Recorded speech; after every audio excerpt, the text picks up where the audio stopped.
Hello everyone, welcome back to RPT Automotive. Today we have a 2025 Honda HR-V. We're going to be doing the oil life reset. So what we're going to do here is turn our ignition on, hit the button twice to bring up the gauges. We're going to use the home and this dial button here. So I'm going to focus you in on where the display is going to be. It's going to be right there. And we're going to hit home a couple times. Oh, no, one more time until you get to this screen.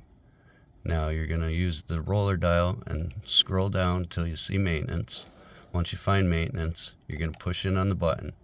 It's going to say, whatever's due. I just reset this. So all you're going to do is then push in and hold on the roller dial, because that's also a button as well. And then it should bring up reset oil life. You could do all due items, item B, item 1, whatever one you need to do or you are doing. So we just did all of them. We're going to do that. You hit it one more time and you're set. I hope this helps, and please don't forget to like and subscribe. Thank you.